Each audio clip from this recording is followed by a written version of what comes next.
right, it's 11 o'clock. Good morning, everybody. Thank you for being with me and spending your Friday morning with me.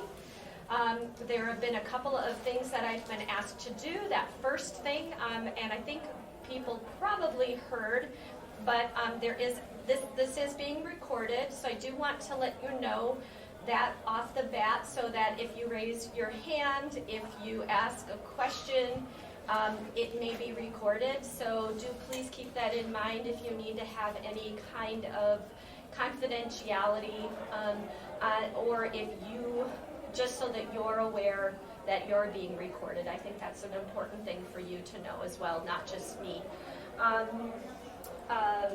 In case anybody has a concern that way, that's important for your safety and your confidentiality as well. The other thing that I've been asked to do is give you 2 parts of the CMTE code in case you're using this for some of your CMTEs. So I will give 2 letters, or a letter and a number at the beginning. We'll find a way to, make this lively too. 2 digits, Z5, and then I'll give the last 2 at the very end if you're using this for CMTE credit. So a little bit about me. This presentation title is called The Use of Technology in Music Therapy Education. Some people might get a little bit confused and think this is really completely going to be about music technology. It's actually going to be the use of technology, which can include music technology in education.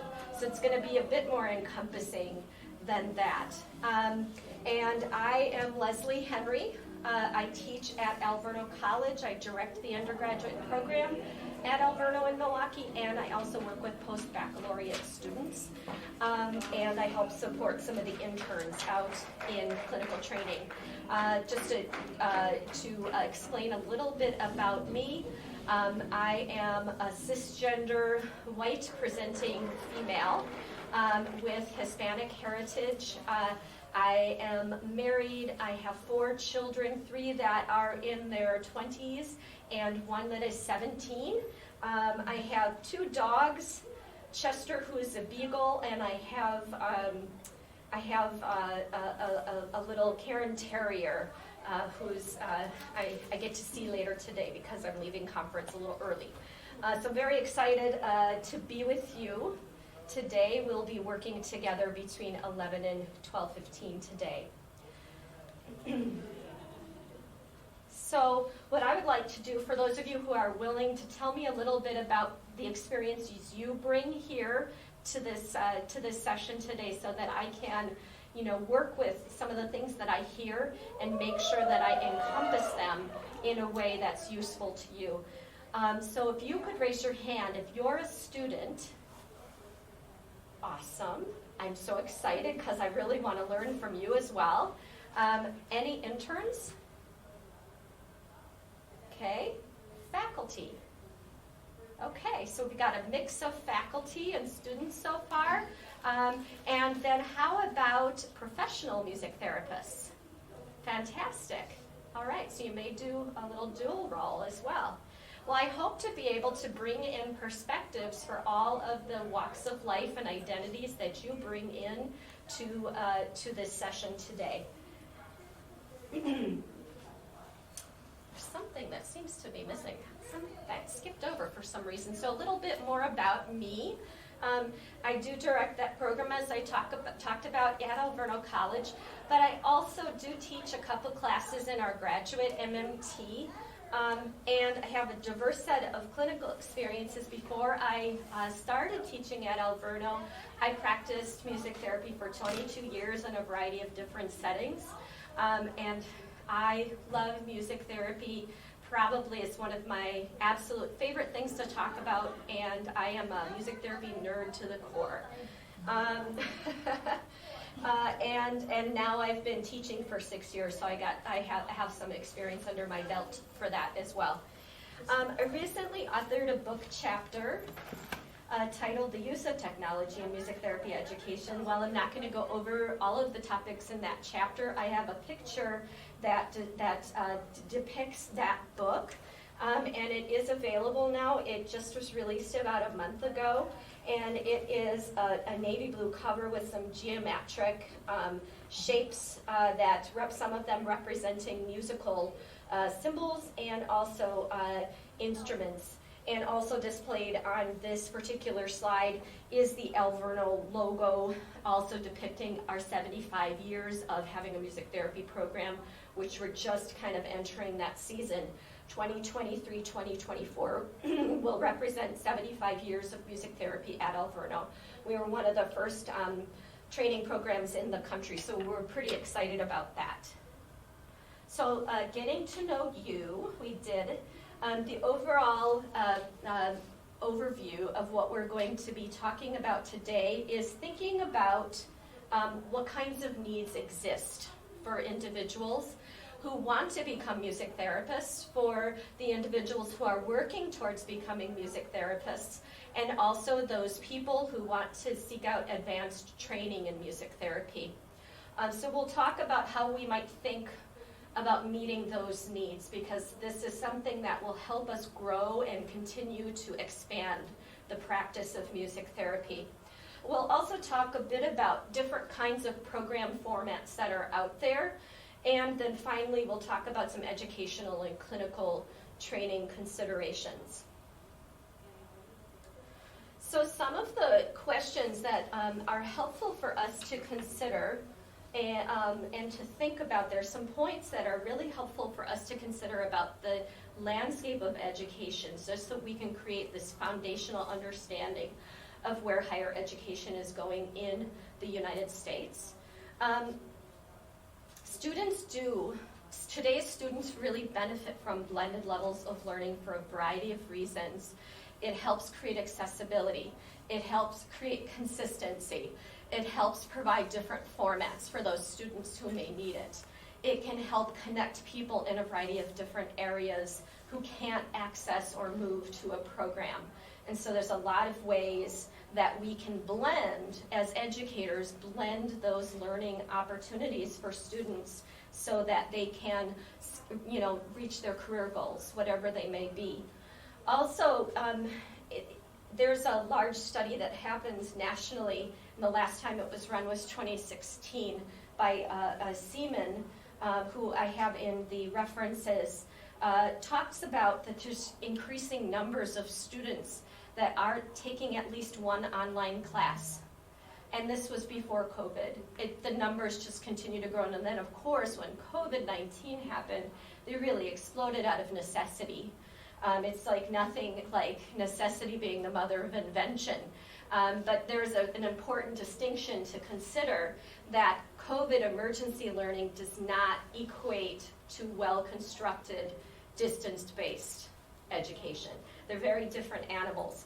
And the other, the idea I touched upon is that large groups of individuals want music therapy training. For those of us who are music therapy educators in this room, we get inquiries like multiple times a week. Do you offer a distance-based program? I'm in California. I would like to learn how to become a music therapist, and I have to say my post-bac program is residency. And so I turn lots and lots of students away who want to become music therapists. So it's a contemporary discussion point that our field should think about. How can we expand the training so the people who want to take it back to the communities in which they live, how can we create access for them?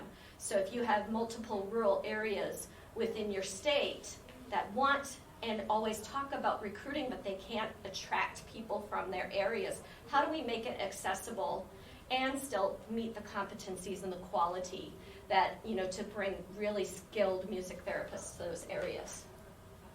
Another reason that we might consider, for the field and for those of us who work in academics to think about how we use technology and what we do, is that a lot of universities are shifting their priorities.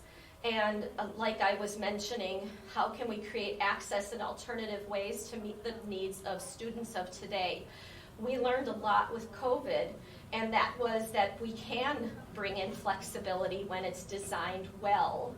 We can bring in that flexibility to meet students' needs. And so we really should think about that, and there's opportunities for music therapy programs to talk with deans and chairs and those individuals at the college so that we can meet the institutional goals and such. And those of you who work professionally or are going into the profession shortly, you're going to be working with clinical trainers. And that also sometimes is an access issue. Some of you might have to move to an internship, and it costs a lot of money. And are there ways for us to think about building in clinical training that some of the components could be done by distance? Possibly. And there's lots and lots of questions that we need to ask ourselves. What can we do to continue to bring access to the students, to the people that we serve, creating accessibility to the clients that we have who can't access music therapy, and then also those of us that are at the university level.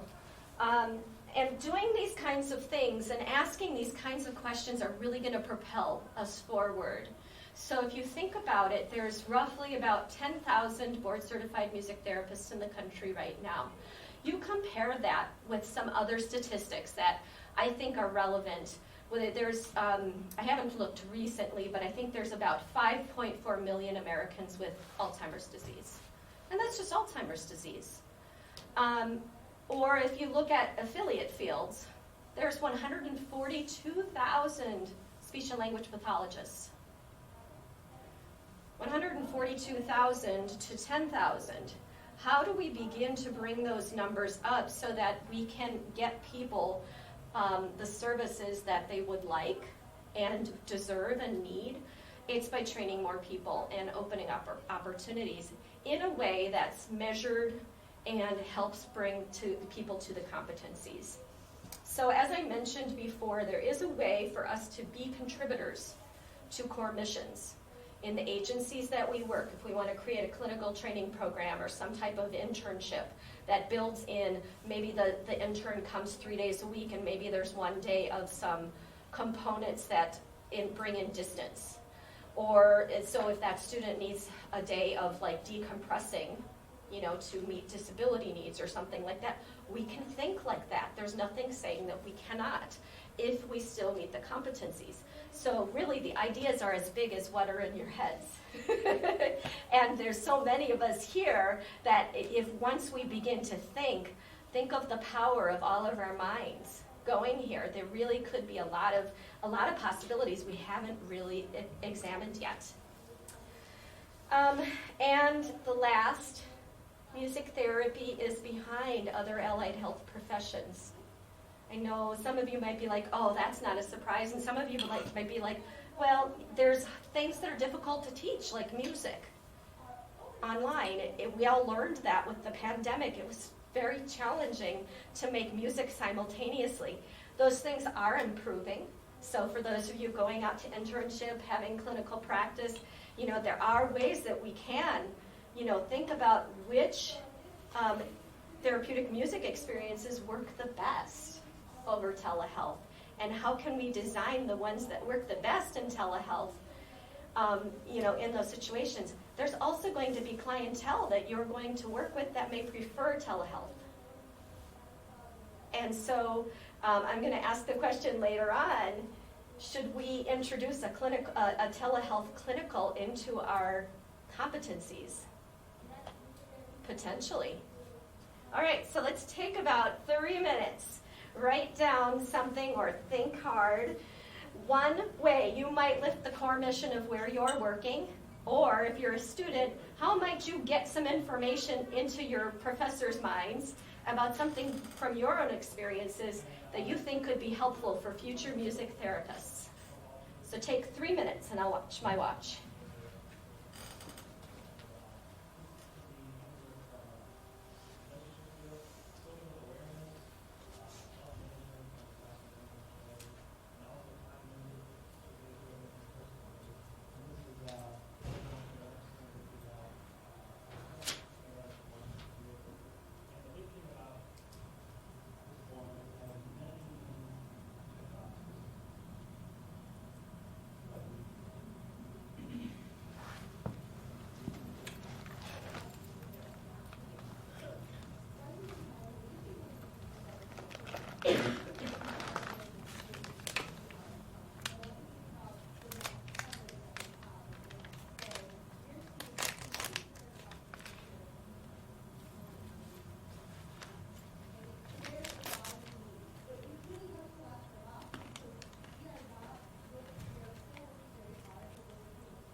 more seconds.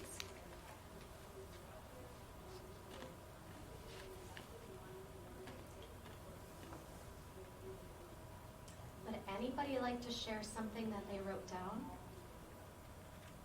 There's power in group thinking. So we're all on the same page, and it's okay, to still be in the idea formation stage, but I'd love to hear what people are thinking. Yeah. So I've been thinking a lot about, so I'm faculty and I'm a music therapist that works, and I'm also a business owner. I run a nonprofit.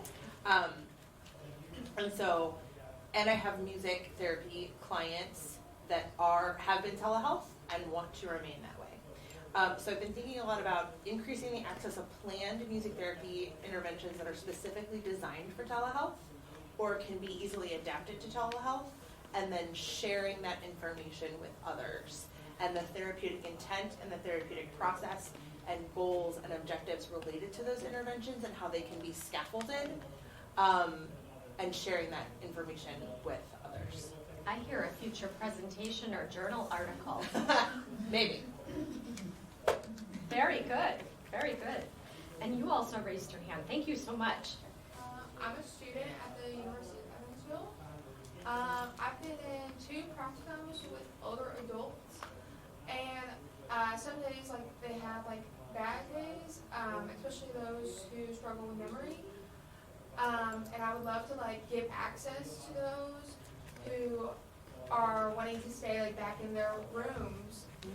I'd love to be able to record those sessions, record those interventions live, so that they can have access to them in their rooms and still feel a part of that, even though they can't participate in person. Excellent. Let's give it to the student. What's your name? Lindsay. Lindsay, let's give it to Lindsay. Thank you so much. That's fantastic. I love both of those ideas. And that's just 2 ideas. And we've got, so many people in the room. Think about all the ideas that just came out in the future. I half jokingly, but half serious, said that future presentation, because this is the way music therapy is going to continue to evolve and shape.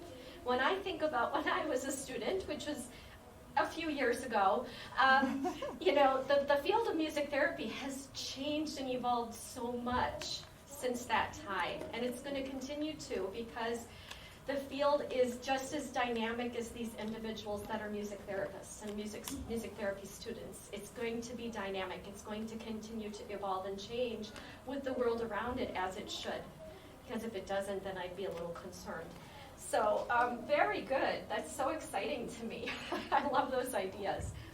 So just a little primer, because we may have different understandings of what these terms mean. I wanted to provide a little foundation to different types of music therapy education education models. And this can apply to those of us that are in a college setting, of course, because this is where it seems most, what we're used to. But this could also be if you think you're going to create some type of educational company, for example. There's different ways you can engage to sell the content or get the content out to members who might join. So this could also make sense to you if you're a business owner or you're going to do training out in the community and that sort of thing. So traditional education, the definition of traditional education, it's very difficult to find traditional education any longer, because what is traditional is a very broad category. But when I think of traditional education, it's that idea, I have handouts, I hand you a worksheet, you maybe complete the worksheet in class, you hand it back to me, and then I hand it back to you the next class with some feedback. So that's the most low-tech way of providing education is traditional models. What most of us are used to in this day and age is more of a lightly blended model where you might have this face-to-face engagement that we have.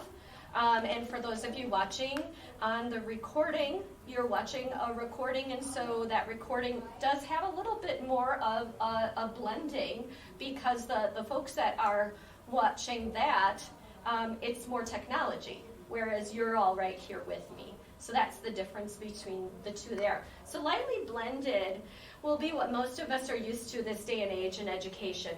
There will be learning management systems where the professor might go ahead and load content, and there might be some different kinds of quizzes and tests, and maybe even a recorded message here and there, and some connections to some curated content and things like that. So you might have at least a syllabus and some other things on your learning management system. That could also be if we create a website that provides education to the community or something too. That also blends the education that's available to people.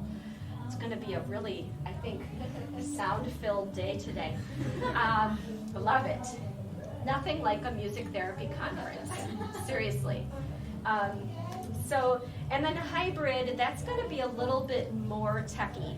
Lori, you Yeah. might want to speak more in the microphone so the recording can pick That's a great idea, thank you. Yes, it was Is just your mic suggested on? that the mic is on, Okay. yes, thank you.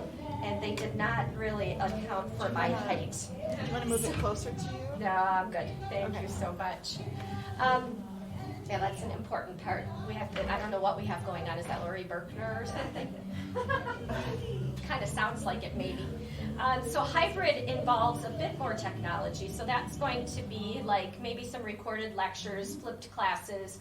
The students, they have a little bit more blending in it. So there's a mix of what's called synchronous and asynchronous. And just so for some shared understanding, synchronous means live, and asynchronous means at the student's pace within a certain time frame. And the blended is going to continue. The more blending, the more flexible the program will be. And then there's another category within that more blended model, which is high flex.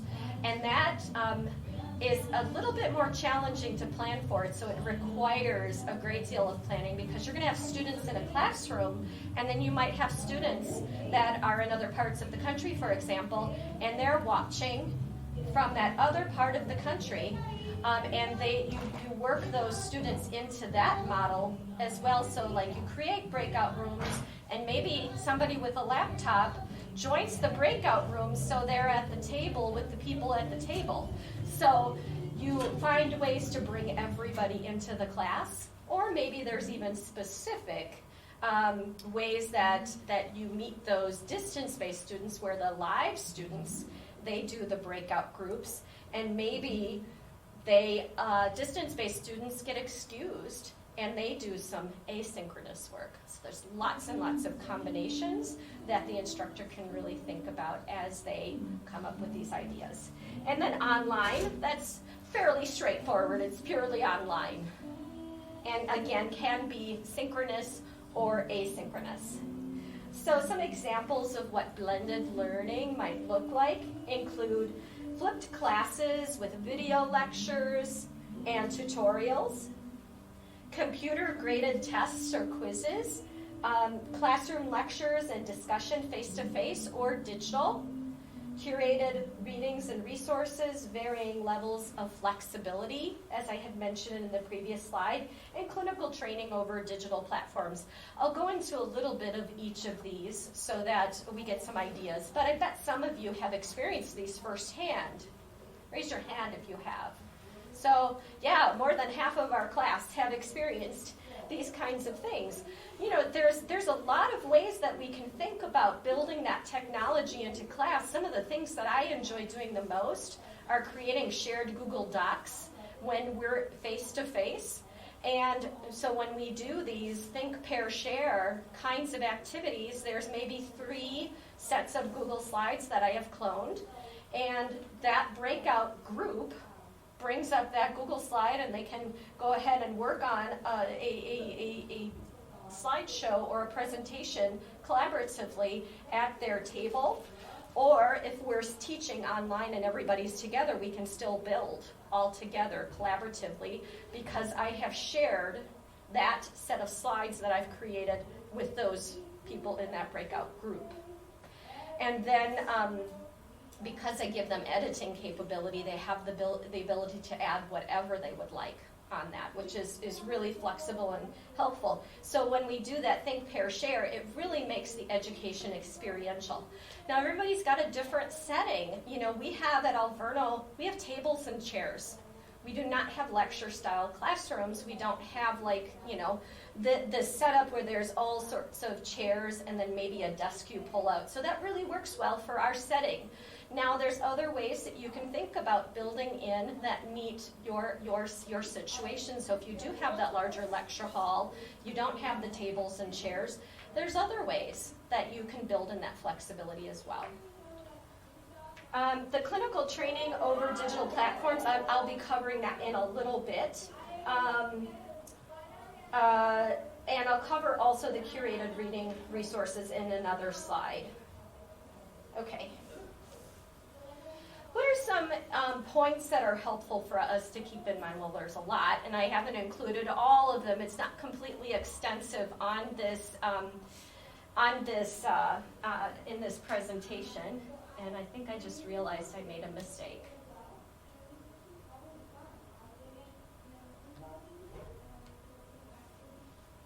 I'm so sorry, I just realized that I forgot to turn the captions on. But they're on now halfway through, or not quite halfway through. So what are some points that are helpful for us to keep in mind as we think about what fits for us? What kinds of technology are going to look right for you? So if you're teaching a distance-based program, you might think about what works the very best. You know, if my students are going to be going in their own time, that asynchronous model, what are things that I can set up? Are my tutorial videos like 3 to 5 minutes? Or are they hour lectures? Will they be falling asleep in that hour lecture? Probably. It's probably better to come up with short little topical videos and to make sure that you make it accessible like I just did right now, making sure you have captions, making sure you have alt images, all of the things that are important for universal design in learning. So what kinds of technology will look right in my program? And I have this in a couple of places, but as you think about technology, one of the most important things, whether you're designing music therapy sessions, whether you're creating websites that provide services to the community you're serving, or whether you're educators, you should always be thinking about what is the purpose first, not the technology with the bells and whistles because it looks cool.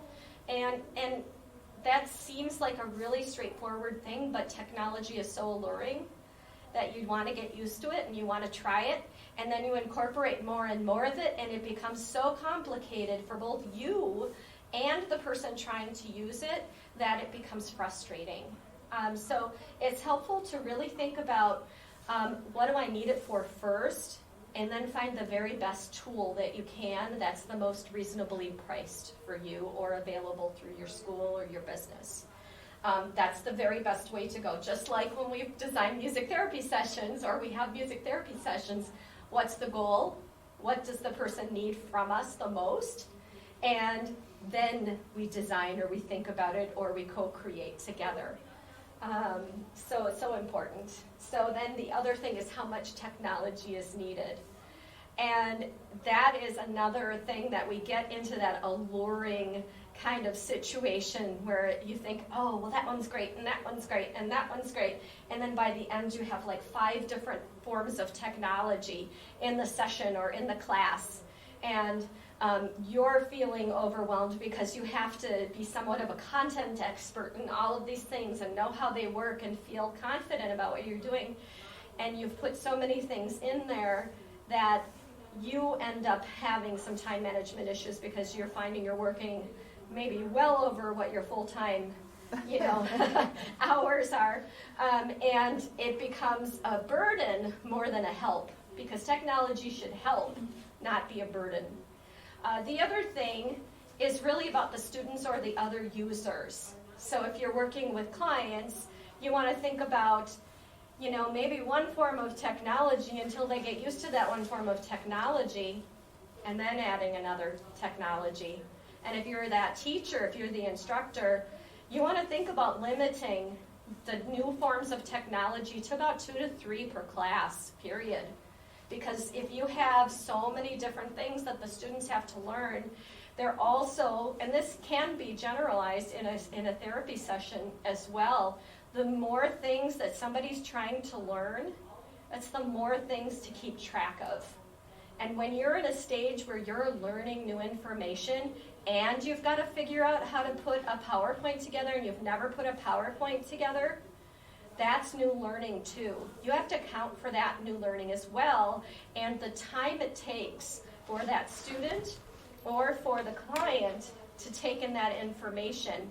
So you really want to think about how you scaffold that information and that learning. That should be built in to your design as well. You should be thinking about, do I have a video for the students in this class on how to create a YouTube video and to upload it as an assignment link in my Moodle classroom? And I hear laughing, but we both know it's true. Yep.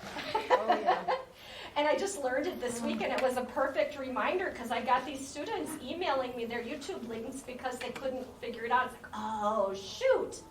I need to have that instruction in there for the students so that they can find that. But it's the same for our clients too. So, transferring that over to telehealth, some of the clients that you work with may not feel confident in technology. And that may include caregivers if you're bringing caregivers into the situation. So talking about what to expect, how to share things, how to maybe include things in the chat if that helps increase communication and expression. So trying to really break down, and with that, including very technical directions. A lot of us don't have the training in technical writing. We have the training in clinical writing. It's a very different skill. Technical writing is procedural, and writing down the procedure, this, then this, then this, then this, because that breaks that down for the people to have these very clear sets of directions. Takes out the nuance, and it makes it very understandable. It will decrease confusion and increase confidence. There's a really great story in this book called Small Teaching Online. There's a book called Small Teaching, so some educators are familiar with that book. There's a Small Teaching Online book as well. And one of the first stories they have in that book is talking about the student, and the student is going to the class. So they go to the campus. They have already printed out their schedule. They go to the campus, and the campus doors are locked. And the campus doors are locked. They can't get in. The lights are off. They peer in. They can't find anybody to let them in. And they walk around to the next exit, jiggle the doors, look in. It's still dark. They walk around to the third location, same thing. They walk around to the fourth door. They finally get in. They find their classroom, and they see through the window that the lights are off and the desks are stacked in a way that make no sense. That's a really powerful story when we think about how we set things up and the intention of how we set things up. And it really lends to that idea of providing technical directions and also being very clear and direct, and taking out the nuances. Because that sometimes can be a struggle when we have different communication styles, whether we're in music therapy or we're teaching. It's very, very helpful. And so for those of you who are in music therapy education programs, one day you want to be an educator if that's part of your career goal, under the guidance from the AMTA Standards of Education and Clinical Training Programs, if a program provides more than 40% of distance-based education, they will need to have a separate application for program approval. It is considered a different program once it exceeds 40% of that training. Now, with COVID-19, that was a very special circumstance, and there were some emergency, modifications that need to happen. But For those of you looking to expand potentially and have different programs, that could mean another program director at your site and somebody that would provide that program. There are various forms of distance-based programming in the country. There are several master's equivalency programs that you can train. There's the MTED right in our region for post-bac, where you have a music degree. You can become a music therapist with that equivalency program. They are the only one like that, though, in the country right now. And the rest of the post-bacs are pretty much all residency-based, but they include different forms of technology. So let's take a few minutes now. What thoughts, write down again, what thoughts do you have about increasing technology in the environment you're in? So if you're a student, go from that student perspective of what technology is helpful and what could you think could be helpful, because there's some educators in the room. We'd love to hear from you. And the educators, how does this apply to you? Think about it a little bit. We'll take about 3 minutes again.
About another 60 seconds.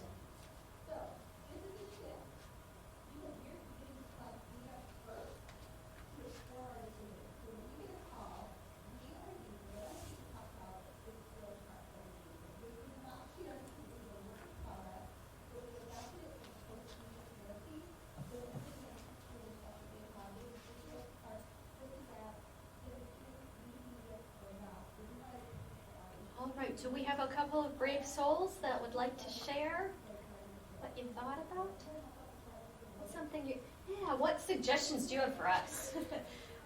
So like the main thing with like using technology that I think would like really help is like where I am at Cleveland State, a lot of my sites for practicum have been like kind of far away. Like I've had one where it's like half an hour commute, and like now that I'm like auditing and like a senior, like I have to go out like multiple times a week to like go do something, and then like I also live 20 minutes from school, so like having the ability to use technology would significantly reduce like a lot of costs for me, especially when it comes to like gas and stuff. So I think that it would be very useful to at least like try virtual. And at least some level of it, right? Even if it was one day a week less that you had to drive. Yeah. That would be anything to help. Yeah. And it's nice to have the balance of the two too, because it's nice to know, because people do react differently online and in person. But as we talked about, some people may prefer telehealth, and we should learn how to do that effectively. Yes. Go in the back, and then we'll come to you. Technology kind of is scary to you, though, in a way that I'm a music therapist. I don't want my people hiding behind the screen. So that's where I have my concerns with technology. Yeah, It's let's like, I want interrogate them- that a little bit. Right. So what would they, when would they be hiding, do you think?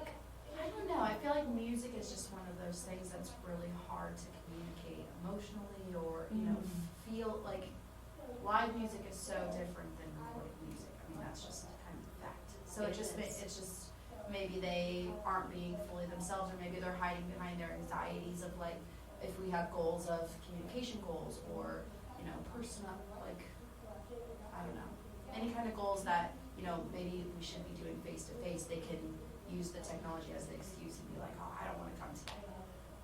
You know what I'm saying? Like instead of coming to an in-person session, they can be like, well, let's do virtual. Because if they're having a bad anxiety day. Sure. Instead of working through those anxieties in an in-person session. So, I wonder if we could link that to that suggestion before of what works best, maybe in telehealth versus what works better in person, so that if they're having a day where maybe the anxiety is more heightened, and maybe they also need less stimulation around them because going out might be increasing the anxiety, what are some things that could help with regulation or coping that really work well online, and having that kit bag, if you will, of things that are more successful, you know, like finding, you know, and I'm just throwing different things out there because some of the literature talks about, well, maybe, you know, a lyric analysis, doing receptive music and talking about that could be very helpful. I've also seen some individuals find ways to make soundscapes and to use the environmental things going on around them with the soundscape from the computer. There's really like a plethora of different things, but you know, really determining which ones of those work better in some situations, because it helps expand the kit bag. We might have some more things as I go on in the clinical training part that could be helpful to you. Thank you for that. And hi, come on in. Hi. And yeah, let's hear what you have to say. I'm a student at University of Indianapolis, and I'm actually doing a research project right now. We're working on a research proposal where I'm going to be going into local high schools and promoting music therapy, teaching music students about the Great. programs and basically what it is. And one of the things that I've thought a lot about is possibly developing some kind of social media format that would maybe engage students. Like if I were to present to a class and they want more information later, something that they could go and find that's accessible but also like engaging and fun for them, but also something that could reach students that I'm not able to go and visit in person. So yes. looking at reaching students across the country versus my small little pocket of Indiana. Can you remind me at the towards the end, if I haven't brought it up, Mata. Just try and remember the name Mata. Okay. I'll play a little bit of Mata. So I have an idea for you on that. Okay. All right. So let's break into clinical training, and this can also generalize over to just clinical music therapy as well. So again, a similar theme. How much of the technology we'll use? That's like one of those. It's just like assessment, and so this is a form of assessment when we think about how we're incorporating technology, whether it's a music therapy session, whether it's teaching. How much of it are we going to use? And that rule, that unwritten rule. What is the purpose? And then find the best fit for the technology to go with it, because there's just so much out there. And what's that purpose? And thinking about with education, is it possible for some of the modules to be provided through online, either asynchronous or synchronous? And if you're in music therapy, if that person needs to be at home that day, how do I figure out to meet their needs and have that co-creative space so that they can have their music therapy at home? And then when they're feeling well enough, they can come with me, because that also builds relationship and trust and, you know, safety. You're building all of those things in that way too. And so you're helping them to be able to work with what they've got, which is a great thing. So as we think about the modules and those sessions, what are the things that work the best? So some of the literature actually suggests not different than what we're seeing here in America, but there are some programs in Australia that have very successful ways of bringing the training in these longer-term residencies.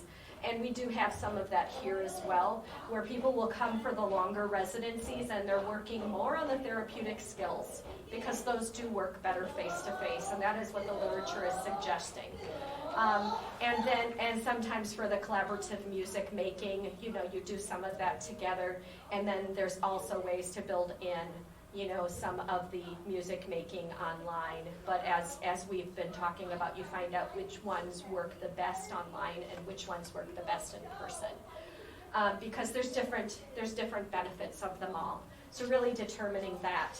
And some of that same literature from Australia suggests that the education pieces that can work really successfully in an asynchronous format do include the theoretical concepts. Not a big surprise, but the theoretical concepts can work really well. Even music therapy research can be taught, psychology of music, those things can be taught in an async or a synchronous live format, and so you can reach a lot of people in those type of design models. I'm trying to keep a straight face with what's going on in this children's setting next door. It sounds so fun, doesn't it? Maybe I need to build that into my presentation. So we've been kind of hinting, can we begin to start thinking about portions of clinical training that are through telehealth and teletraining? Absolutely. And, this is something that it was like Pandora's box opened for the field of music therapy because there was about this much literature before COVID-19, and now there's about this much, and I'm sure there's going to be, over time, more and more and more. But it's really opening up a conversation about reaching the needs of people in communities that don't have access to services. And so if there's anything that I want you to take away from today is to think about how you can disrupt and change and expand and bring things to people that don't have access now. That's like what I want you to take away the most from what this conversation is about. So let's think about that. And I actually do have an example of an article where it's written about that very thing. So we'll talk about that in a minute. And that we've talked about this already, which therapeutic music experiences work the best, have the most success over telehealth versus being in person. So there's some models out there that have been published, and as I mentioned, they're all like really recent because a lot of them came out of COVID-19. I don't have them all like in my slides, but for those of you who are looking at the references, I have several different references that you could get, and if you don't have access to journals, all you have to do is just email me, and I would be more than happy to get you connected with some of those articles. So this first one was written by Dr. Gooding and Dr. Rushing, and they were talking about, in a very conversational way, two different models of teletraining that they experienced in their own universities. And what they did is they broke down by topic, talking about what was the approach of supervision and how did they look at, creating the supervision. So they actually have a dialogue on that, which is quite interesting if you're thinking about how do I create that module on this, and what can I take from that. So they look at the different supervision approach. They discuss how did they approach clinical reasoning online. So that's something to think about. And then they talk about this set of resources in existence, which the American Music Therapy Association, in fact, Dr. Gooding at that time as president-elect, was part of that group that helped publish all sorts of recommendations for going on Zoom because it was just so new, and using telehealth. So that still is on the AMTA website, and it's a great resource. It was written by David Knott and Seneca Block. And the date is 2020, and you could find that very easily on the AMTA website. They also discuss the approach to session planning. What are the things you need to think about that are unique to teletraining, and what is different? Or what is unique and what is the same to face-to-face kinds of things. So there's a dialogue on that as well that can be very helpful. And then they talk about how they approached feedback, because feedback like this with student to teacher is going to be very different than feedback like this, because the student is not going to see as much of my body language. Just like if you're in a clinical session, They're not going to see as much of your body language, and so you have to think about how, if I wrinkle my forehead, are they going to think that I am criticizing? You know, so I have to be really aware of that. And I also might end up turning my camera off, for example. I might hide the self view so that I'm not overly looking at myself because I'm correcting or thinking about that, which was very common with Zooming as well. You know, do you want to be more present? Do you want to be more reflexive? And that. So lots of things to think about. So that's an article that could be very helpful. I do want to go over a couple of helpful definitions. The music's great, isn't it? It's kind of like a little bit of a trance, a little bit. So there's some helpful definitions before I go into the next slide. Curation, just so that we have a shared understanding of what curation is. It's this idea of creating a space where you put resources. And so a digital curation is putting together all sorts of digital resources in a place that your students, your clients, whoever your audience is, that you created for them and to gain access to. So if you're a teacher, you might have like a separate page where your students go to, and maybe there's the articles they're going to read. Maybe there's some podcasts that if they want to learn more, they can get access to those podcasts or these tutorials. Like I said, if they've never created a PowerPoint before, you might have, here are some helpful resources on how to create a PowerPoint or how to create a YouTube video. Not everybody's going to need it, but you have it there just in case. Some of the other things that that have been suggested with these classrooms are like the welcome. How do you welcome? And we think a lot about that in music therapy, for example. How do we create a welcome? Do we do that in our classroom learning management software? Do we do that at the beginning of the session? So if somebody's coming to us and we're that clinician, do we have a curation tool for them to know how to connect with Zoom? What's the best technology for telehealth if they're going to connect with us over telehealth? What kinds of connections work best? What kinds of things might be helpful to remove or to have a quiet setting? That an assurance that we're going to have HIPAA in mind and that it will be a private area on our end as well. You know, so those are some of those technical kinds of things that we want to make sure that we talk about. So also in those helpful definitions, and this should be a review for a lot of people, but between Dr. Bruscia and Dr. Wheeler, there are some of these words that will be helpful for us with the next slide, so I want to go over them. So auxiliary is the idea that we're engaging with resources to affect health without a music therapist present. And supportive is the idea that we're promoting active engagement and feelings of success. Re-educative is the self-awareness and insight. And reconstructive is catharsis and processing of unconscious material. So if we think about these on a continuum, if you will, it's this idea of less expertise needed and to be present for, with the most amount of expertise needed and being present for. So in my left hand, I'm talking about the least amount of expertise and needing to be present for. And in my right hand, I'm displaying like a continuum where it's on the other end where there's more expertise. So as we look at the graphic up here, it's a little bit difficult to see, but this is also another article that did delve into what might we look at for some of those.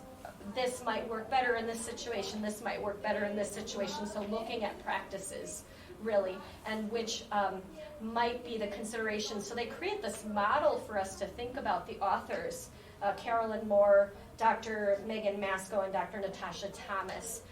They wrote this in 2021, and they talked about they incorporate what is synchronous learning, what might be doing well with asynchronous learning, and then also marrying with the levels of music therapy and what might work. So just to provide a little bit of a description because I know the graphic is smaller.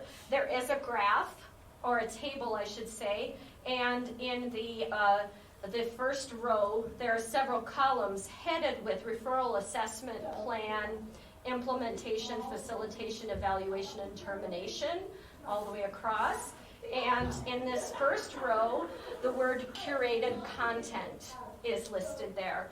And so the X means asynchronous, and the little plug is auxiliary. It's an auxiliary level. And then there's also the supportive icon. And what they might mean by that is that these could work in referral, assessment, plan, up until evaluation, not termination. So the idea with this particular curated content, it's the idea of creating like a list of resources that one might use to create playlists, for example. That could be one example. Or potentially creating a list of resources for how to engage with your loved one with dementia. These are some things that you might be able to do through music. And then you're empowering the individuals by giving them supplies and knowledge and some guidance, some consultation. And so that's done at an asynchronous type of a format. And so it can be wonderful to do carryover type work in between sessions. So this can be in a multitude of services that we provide, like in a menu to the people that we work with. The next level is the idea of using and developing original recordings. So if you are creating recordings, I know one individual had brought up the idea of creating a recording that if people are not leaving their room in the nursing home, could we provide some types of recordings that could be used so that when the music therapist is not present, there's additional enrichment. Or if music therapy is once a week, there was an article I had read where a family, they were really stressed by COVID-19, as was everybody, but they were very stressed and they were trying to juggle so many plates, and scheduling in-person therapy just added one more thing to their list of responsibilities. So they actually asked the music therapist to create recordings to create the consistency that the person could continue to use. And so the music therapist created a series of recordings. So that's another idea. And the next one is the hybrid telehealth workshop model. So not everybody has a series of music therapy sessions, and sometimes they might not be in treatment for an unlimited amount of time. So creating a set of workshop model type of opportunities can also be helpful for all of the areas within the process of treatment, referral through termination. And that idea of creating, whether it's coping strategies, emotional regulation, whatever you would decide would be the topic or the focus, you could create, again, these hybrid telehealth workshop models.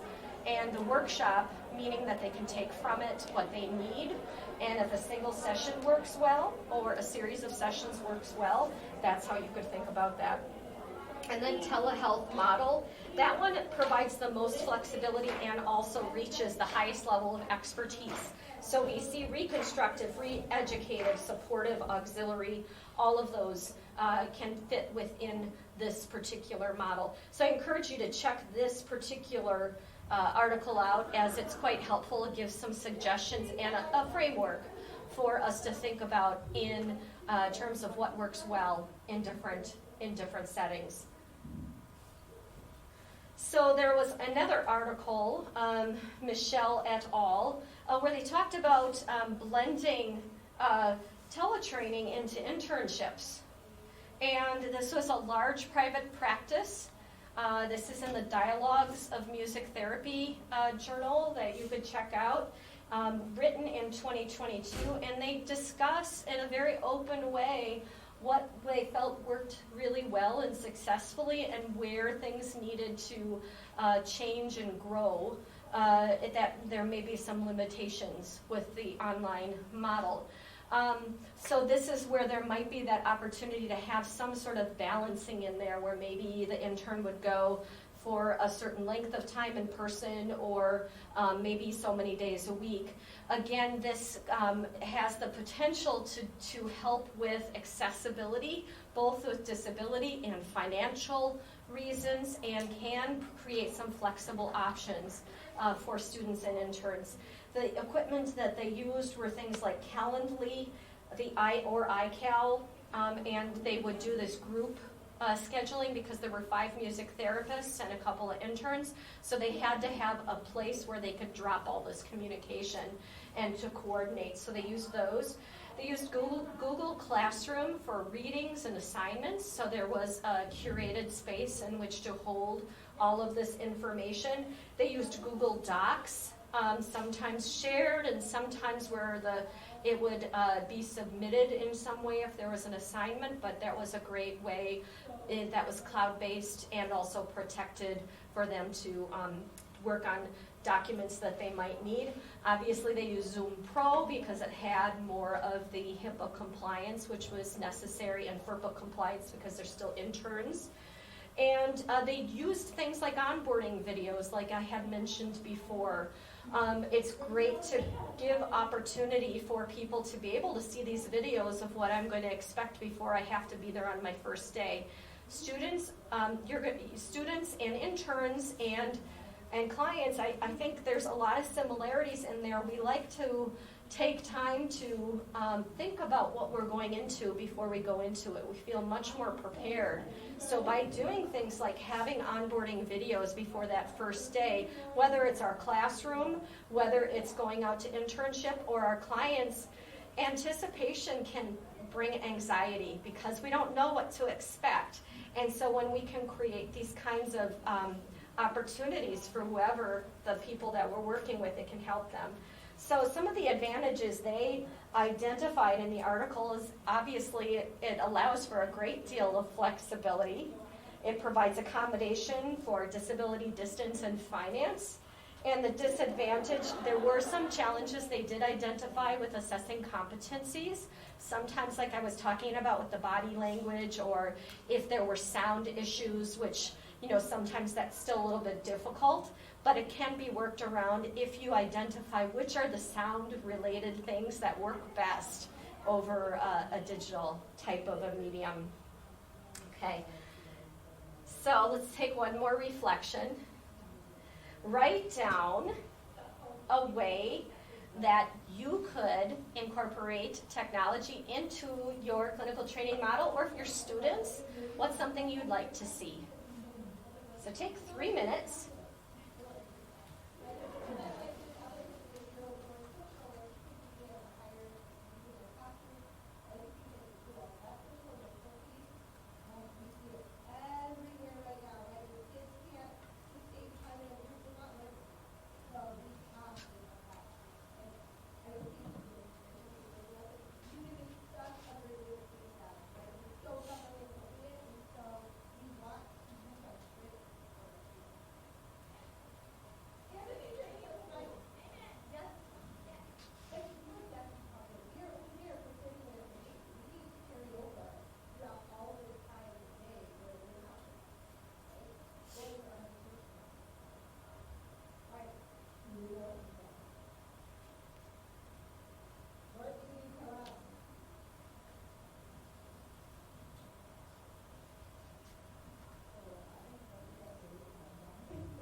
And 60 more seconds.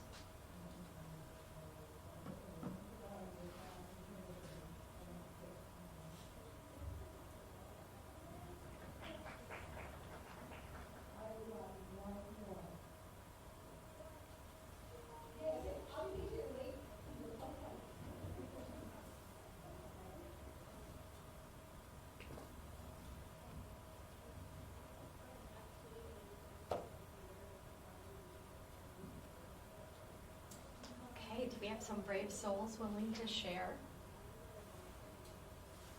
I'm Danny. I'm a student at the University of Indianapolis, and this is not a personal story, but one of my other friends who's also a senior at UND, she had a practicum experience where she is a double major in music therapy and she's a pre-OT. And we were able to find, or maybe somebody was friends with, not sure, a music therapist who also had an OT degree. So she was able to do a practicum with her and get a more tailored experience. So I think thinking in the future of maybe like even just different populations that might not be readily accessible in your area that you might be interested in, and you connect with people Definitely. outside of your general area. Definitely. So bringing in technology allows for more specialization and also really tailoring the interests of the student, the client, you know, so depending on whatever the situation, in this case it's a student, think about that client that really wants a specialization in, I don't know, trauma-informed music therapy, and they don't have anybody in their field that has had specific training in that, and they want that. Well, or guided imagery. I mean, it's very hard to find guided imagery. You know, if you're in certain parts of the country, if you're on the East Coast, it's much easier than in other parts of the country. In Milwaukee, there's nothing. You know, we have to drive 2 hours north, 2 hours south. Or now that they've gone online, it's possible in some cases to have online GIM. So thinking about, you know, how this can really open up doors can be a really mind-blowing kind of a thing. So how about one more? Yeah. Something just occurred to me. I teach at EMU, and I wondered about do something around creating a supervision document for all of our students that, of course, would be secured, HIPAA secured, that could be shared with the professor, which is me, and then also the site supervisor. And students you all would be required to show the notes that you're taking from supervision, and that would be required. And then supervisors can, depending, can or cannot, whatever, add to that. And so that would be a way for all of us to be able to communicate and be on the same Oh, page. I love it. Yeah. I love that. Yes, Yeah, yes. okay. All the things. Yeah, I know, it's all there. Going along with that, the Uh-huh. idea of thinking through all of the considerations around recording sessions that our students are doing and watching them back as a team. Thank you for bringing that up. Yes. I did some of this, and we're thinking through about how to incorporate it more and the logistics of it, because it's always a logistical issue. But the feedback that I got from students was that they really benefited from watching it together and the ability to pause the recording and say, Yes. tell me about that choice. Yes. And rather than after a session going through that feedback session, that in the moment feedback and their ability to critically reflect on themselves in the moment, Yes. students reported that was really beneficial to them. So Yes. thinking through Yes. how to make more of that happen. And we definitely could do more of that in education. Some schools naturally do that, but some haven't thought about it yet. And what a great teaching tool for people to be able to see themselves in that way. And you could certainly easily do that with Zoom, but technology also means an old school video camera as well. That's technology. It's a little older technology, but it still works. And then with that, also thinking about breaking down beforehand, which I did forget about mentioning that as well. Part of the scaffolding can include sitting and talking about the student's part of an assignment is writing out what are the technical aspects of that clinical setting that I'm going to have on Zoom. So that could be an assignment they do as a group together and identify what are all the things that I need to have in place in my Zoom area. What are the things that I need to communicate to the person on the other side before the session happens? And then when you watch the recording, how did that work? What would I add to it? So it's like this whole scaffolded clinical reasoning, planning, and feedback that's available to them. It really opens up a lot of doors. So thank you so much for those suggestions. We really have a lot to learn from one another. So I'm very excited about you being here today, and I hope that you have the opportunity to take what we've talked about and shared and really can help us continue to evolve the profession of music therapy.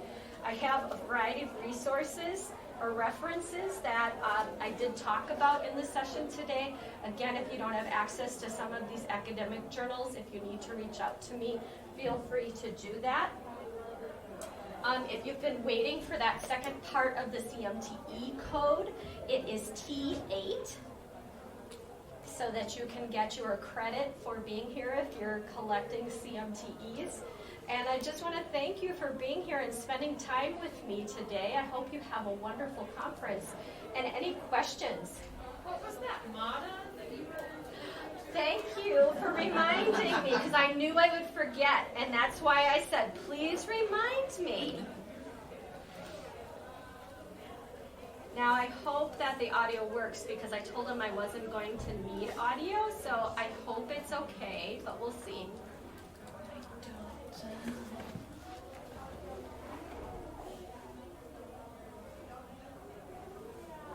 Here we go. Mada is an Alverno graduate, and it might not play with the sound. So, how I became a music therapist, if you'd like to look that up, it's a very great video, and it just really speaks to her personality. But it's just lovely how she put this together. So this might be something you think about where this goes well beyond those high schools. This is like on YouTube, it's housed on YouTube. So it's a really good representation of her journey and what it was like for her. And she's really, it's really great. It's just the good interventions that she used. It's called How I Became a Music Therapist. How I Became a Music Therapist. I'm so glad you remembered that. Well, thank you so much, everybody. I hope you have a great rest of your conference. I won't probably see you unless you come to the AMTA leadership at 1 today. I'm heading out shortly after that because my youngest child is Maria in The Sound of Music, so I'm heading back to Milwaukee so I can see opening night. But feel free to contact me at Alverno if you want access to those resources. I'm happy to get those to you. And I'll go back to that slide so you can see my email if you need it.